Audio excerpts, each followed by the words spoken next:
تو نبی اکرم صلی اللہ علیہ وسلم نے نماز جنازہ اس شخص کی نہیں پڑھی، اس پہ خرچ تھا چونکہ بندوں کا معاملہ ہے، تو لہٰذا ایسا شخص جس کی نیت بھی ہو دینے کی، وہ وصیت کر جائے، لکھ کر رکھے، تاکہ اگر وہ مر جائے تو اس کے وارث اس کا قرض ادا کر دے، وارث نہ ادا کرے تو کوئی بھی مسلمان ادا کر سکتا ہے۔ نبی اکرم صلی اللہ علیہ وسلم نے ایک صحابی کا انتقال ہوا، پوچھا کیا اس پر قرض تھا؟ تو کہا ہاں، تو کہا میں نہیں پڑھوں گا جب تک کہ کوئی ذمہ داری نہ لے لے۔ تو جو صحابی بولنے آئے تھے کہ انتقال ہوا آپ نماز کو چلیے، انہوں نے کہا میں ان کی ذمہ داری لے لیتا ہوں، تب نبی اکرم صلی اللہ علیہ وسلم نے پڑھی، تو پتہ چلا مسلمان کا قرض کوئی بھی مسلمان دوسرا چکا سکتا ہے، لوٹا سکتا ہے، تو لہٰذا اس کا قرض لوٹانا ہوگا، اس کے وارثوں کو اس کا مال بیچ کے یا پھر کسی مسلمان کو آگے بڑھنا پڑے گا، تاکہ اپنے بھائی کو جو ہے وہ مغفرت اور نجات کے لیے آسانی پیدا ہو اور وہ اس کی طرف سے قرض چکا دے۔ اور یہ ایک بہت بڑا عمل ہے کہ کسی بھائی کا انتقال ہو جائے اور اس کے پاس اتنا پیسہ نہ ہو کہ اس کا قرض چکایا جا سکے، اور اس کا قرض کوئی دوسرا بھائی چکا دے، یہ دنیا میں بھی انشاءاللہ اس شخص کو فائدہ ہوگا اور آخرت میں بھی اللہ تعالیٰ اس کو بڑا اجر دے گا۔ اس میں یہ بھی شکل ہو سکتی ہے کہ وارث کسی سے ادھار لے اور جس کا قرض تھا دے دے، پھر وارث اس کو چکا دے، چونکہ میت کا قرض ادا ہو گیا، اب وارثوں پہ نیا قرض چڑھ گیا، اور وارث چونکہ زندہ ہے وہ چکانے کی طاقت رکھتے وہ چکائے، لیکن اپنی میت کو قرض چکا کر ہم فری کریں بہت ضروری ہے۔ بہت سی مرتبہ جب کوئی مر جاتا ہے تو میں نے لوگوں کو بولتے ہوئے دیکھا، وہ ان سے لینا تھا ابا کو دیے تھے نا، ابا سے لو ہم کو نہیں معلوم، بھائی سے بھائی ایسا نہیں کرنا چاہیے۔ کہ ہم نہیں چاہیں گے کہ ایک تھوڑے سے قرض کی، کیا ہم یہ نہیں چاہیں گے کہ تھوڑا سا قرض جو ہے ان کے لیے وبال جان نہ بنے، مطلب یہ قرض جو ہوگا وبال جان بن جائیں گا، مغفرت نہیں ہو سکیں گے، اس کا حساب و کتاب معلق بیچ میں لٹک جائیں گے۔ کرنا چاہیے۔ حدیث میں آتا ہے کہ کوئی انسان شہید ہو جائے اور پھر دوبارہ زندہ ہو، پھر شہید ہو جائے، پھر دوبارہ زندہ ہو، پھر شہید ہو جائے، تو بھی اس کی مغفرت نہیں اگر اس پہ قرض تھا تو، سمجھ رہے آپ؟ قرض دار کی مغفرت نہیں، لہٰذا ہم چاہتے ہیں ہمارے بھائی کی مغفرت ہو تو چکائے، اس کے وارث اس کی وراثت میں سے لوٹائے یا کسی سے ادھار لے، یا وارث اپنے اوپر ادھار لے لے کہ میں دوں گا، اس کے بدلے آپ مجھے دے دو، کسی سے لے اس کا چکا دے اور وہ خود ادھار کسی اور کا لے لے اور پھر وہ چکائے، یہ اس کے لیے زیادہ بہتر ہوگا۔ اب ایسا کوئی ہوا ہی نہیں اور میت کی دینے کی نیت تھی، تو اب یہ معاملہ میت کا اور اللہ کے پاس ہے، ٹھیک ہے، اللہ تعالیٰ کیا فیصلہ کریں گے اللہ بہتر۔ میت کی نیت تو تھی لیکن نہ وارث لوٹا رہے ہیں نہ وہ بیچارہ دے پایا، لکھا تھا سب کچھ کیا تھا، یہ معاملہ اللہ کے اور بندے کے معاملے کے بیچ میں ہے، اللہ تعالیٰ جو بہتر فیصلہ کرنا اس کے ساتھ کر سکتا ہے۔ جی السلام علیکم۔ بعض دفعہ ایسا ہوتا ہے کہ میت کو جنازے کی نماز پڑھانے کا وقت آتا ہے تو امام جو ہے تو خاموشی سے نماز پڑھاتے، تو پیچھے جو مقتدی پڑھتے ہیں نماز، تو بہت سے جنوں کو نماز کا طریقہ معلوم نہیں رہتا ہے، تو ان کی نماز قبول ہوتی ہے؟ بھائی نے سوال کیا کہ امام صاحب نماز پڑھاتے ہیں تو وہ تو خاموشی میں پڑھاتے ہیں، تو پیچھے جو مقتدی کھڑے ہوتے ہیں جنازے کی نماز جن کو پڑھنا نہیں آتی، کیا ان کی قبول ہوں گی؟ اگر وہ امام کے پیچھے ہیں تو انشاءاللہ امام جب کرے گا کوئی عمل تو پیچھے والوں کی نماز قبول ہو جائے، ٹھیک ہے۔ لیکن جنازے کی نماز جو ہے بہت آسان ہے، اس میں کوئی مطلب ایسی چیز نہیں ہے کہ جس کو آپ کو بہت ٹینشن ہو، بہت مشکل سیکھیں۔ 4 تکبیرات اس کے اندر ہوتی ہے، پہلی تکبیر ہوتی ہے، پہلی تکبیر کے بعد ثنا وغیرہ آپ کو نہیں پڑھنا ہے، پہلی تکبیر ہوئی آپ نے ہاتھ باندھ لیا، اس کے بعد آپ کو پڑھنا ہے سورہ فاتحہ اور ایک ضمی سورہ ملانا ہے، دوسری تکبیر ہوگی اس کے بعد آپ کو درود پڑھنا ہے، درود ابراہیم پورا، تیسری تکبیر ہوگی آپ کو میت کے لیے دعا پڑھنا ہے، ٹھیک ہے۔ آپ کو اگر کچھ نہیں آتا ہو، کچھ بھی نہیں آتا ہو، بالکل ہی کورے ہو، تو اگر کوئی مرد ہو اللہم اغفر لہ ورحمہ 3 بار پڑھ لیجئے کافی ہے، اور اگر عورت ہے تو اللہم اغفر لہا ورحمہا 3 بار پڑھ دیجئے انشاءاللہ، یہ بھی کافی ہے۔ لیکن آپ کو پڑھنا تو اللہم اغفر لحینا ومیتنا وشاہدنا وغائبنا وصغیرنا وکبیرنا وذکرنا وانثانا، آپ یہ دعا بھی بہرحال پوری بہت چھوٹی ہے بھی، یہ پڑھ لے، یہ دعا ہو گئی، اس کے بعد اللہ اکبر کہیں گے، السلام علیکم ورحمۃ اللہ، یا تو ایک سلام سے ختم کیجیے یا پھر السلام علیکم ورحمۃ اللہ، السلام علیکم، 2 سلام سے ہو گیا، اتنا ہی آسان ہے۔ 4 تکبیرات ہیں، پہلی تکبیر کے بعد سورہ فاتحہ اور ضمی سورہ، دوسری تکبیر کے بعد درود ابراہیم، تیسری تکبیر کے بعد میت کے لیے دعا، چوتھی تکبیر کے بعد سلام، اتنا ہی ہے یہ۔ اگر کسی کو نہیں بھی آتا ہے امام کے اگر پیچھے انشاءاللہ تو اس کی نماز۔ کسی نے ایک سوال کیا، کیا وسیلے سے دعا مانگنا جائز ہے؟ نہیں تو کسی کی اصلاح کس طرح کرے؟ جزاک اللہ۔ دیکھیے وسیلے کے تعلق سے میرا ایک پورا لیکچر ہے، وسیلے کا بیان، شفاعت اور وسیلہ اور شفاعت کا بیان، آپ تفصیلات دیکھنا ہے تو اس کو دیکھ لیں، لیکن عام الفاظ میں کہوں گا وسیلے سے دعا مانگی جا سکتی ہے، جائز ہے، ٹھیک ہے، وسیلے سے دعا مانگی جا سکتی ہے، جائز ہے، لیکن اس سے کچھ کنڈیشنز ہیں۔ لیکن عمومی اعتبار سے دعائیں بغیر وسیلے کی مانگی جا سکتی ہے، اس لیے کہ اکثر دعائیں جو ہم دیکھتے ہیں قرآن حدیث میں آتی ہے بغیر وسیلے کی مانگی گئی۔ پتہ چلا وسیلے سے بھی دعا مانگی جا سکتی ہے، لیکن انڈیا میں ہمارے پاس مسئلہ یہ وسیلے سے ہی دعا مانگی جاتی ہے، وہ سمجھتے ہیں اس کے بغیر دعا ہی نہیں ہے۔ تو وسیلے سے بھی دعا مانگی جا سکتی ہے، لیکن وسیلے سے ہی ہم سمجھتے ہیں، اس کو کلیئر کر رہا ہوں، دعا بغیر وسیلے کے بھی 100% زندگی بھر بھی مانگی جا سکتی ہے، اس میں کوئی حرج نہیں، لیکن وسیلے سے بھی مانگی جا سکتی ہے، بٹ اٹ از کنڈیشنل، اس کے لیے بہت سارے شرائط ہے۔ کیسے کیسے؟ ایک دعا تو وہ ہے جو آپ اپنے نیک اعمال کے وسیلے سے کریں، بالکل جائز ہے، جیسا کہ وہ 3 لوگ جو غار میں دب گئے تھے، پتھر آ کے لگ گیا، تینوں نے اپنے نیک اعمال کو وسیلہ بنایا، تو نیک اعمال کے وسیلے سے دعا مانگی جا سکتی ہے۔ نیک کام کرتے وقت اس کام کو وسیلہ بنا کے دعا مانگی جا سکتی ہے، جیسے ابراہیم علیہ السلام اور اسماعیل علیہ السلام کعبے کی تعمیر کرتے، اور کعبے کی تعمیر کرتے کرتے کیا کہتے ہیں؟ ربنا تقبل منا، اللہ ہم سے قبول کر اس عمل کو، انکا، اور دعائیں کرتے ہیں۔ تو نیک کام کو وسیلہ بنایا جا سکتا ہے، نیک کام کرتے ہوئے اس کو وسیلہ بنا کے دعا کی جا سکتی ہے۔ اسی طرح نیک لوگوں کو بھی وسیلہ بنایا جا سکتا ہے، لیکن اس کی پھر کنڈیشن ہے۔ پہلا، وہ شخص حیات ہو، زندہ ہو، متقی اور پرہیزگار ہو، اس کو آپ کا پورا مسئلہ معلوم ہو، وہ بھی دعا کرے اور آپ بھی دعا کریں، یہ کنڈیشن ہے۔ زندہ ہو، متقی پرہیزگار ہو، پورا مسئلہ معلوم ہو، آپ بھی دعا کریں اور وہ بھی دعا کریں، تو یہ بھی جائز ہے۔ تو یہ وسیلے سے دعا مانگنا جائز ہے، لیکن ہمارے پاس انڈیا مسئلہ یہ، لوگ سمجھتے وسیلے سے ہی دعا مانگنا چاہیے، وسیلے کے بغیر ہوتی نہیں ہے۔ تو یاد رکھ لیجئے، اکثر دعائیں جو قرآن و سنت میں آتی ہے اس میں کوئی وسیلہ آپ کو نہیں ملے گا، سوائے چند کے۔ بتانے کا مقصد یہ ہے کہ وسیلے سے بھی دعا مانگنا جائز ہے، لیکن وسیلے سے ہی مانگنا جیسا ہمارے پاس سمجھا جاتا ہے یہ بالکل غلط تصور ہے، بلکہ بغیر وسیلے کے بھی آپ دعا مانگ سکتے ہیں۔ صبح شام دن رات اٹھے بیٹھے، گناہگار نیک سارے انسان، یہ بھی بہت سارے لوگ بولتے ہیں ہم تو گناہگار ہیں، ہماری دعا تھوڑی اللہ سنیں گا اس لیے ہم وسیلہ مانگتے ہیں۔ میرے بھائیوں، سب سے گناہگار اللہ کی سب سے بدترین مخلوق شیطان ہے۔ قرآن میں آپ پڑھیے، اس نے بھی اللہ سے سیدھی دعا مانگی، اللہ نے سنی، یہ نہیں کہا کہ تو شیطان ہے، مردود ہے، چل بھاگ یہاں سے، تیری دعا تھوڑی سنوں گا۔ دعا مانگی نا، اے اللہ مجھے موقع دیا جائے ان کے دوبارہ اٹھنے تک، کہا جا تجھے موقع دیا گیا دوبارہ اٹھنے۔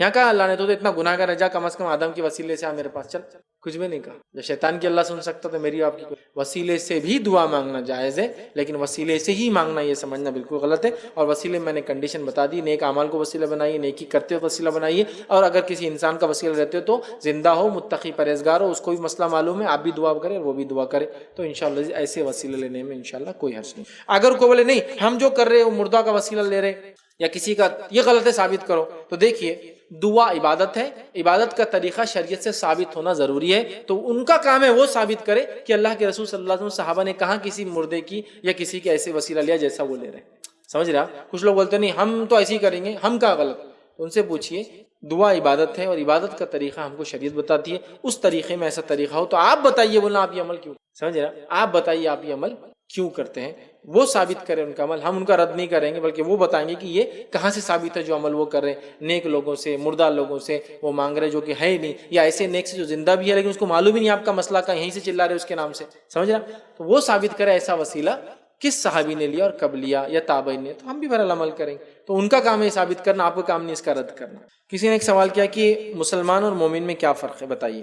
تو دیکھیے مسلمان اور مومن کے اندر جو فرق ہے وہ یہ ہے، جس کو ایسا ایک عام زبان میں سمجھاؤں گا، اگر پیرامڈ جیسا بنایا جائے، پیرامڈ سمجھتا نا، پیرامڈ اوپر نوک ہوتی ہے نیچے بڑا ہوتا ہے، تو سب سے بنیادی جو درجہ ہوتا ہے ایک ایمان والے کا وہ مسلمون ہوتا ہے، وہ مسلمان، مسلمون۔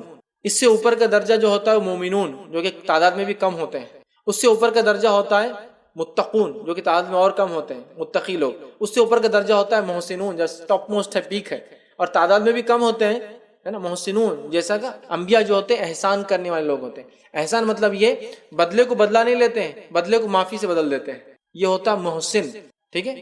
محسن مطلب کیا ہوا، آپ نے میرے چچا کو قتل کیا لیکن جب مجھے موقع ملا آپ کو قتل کرنے کا میں نے آپ کو معاف کر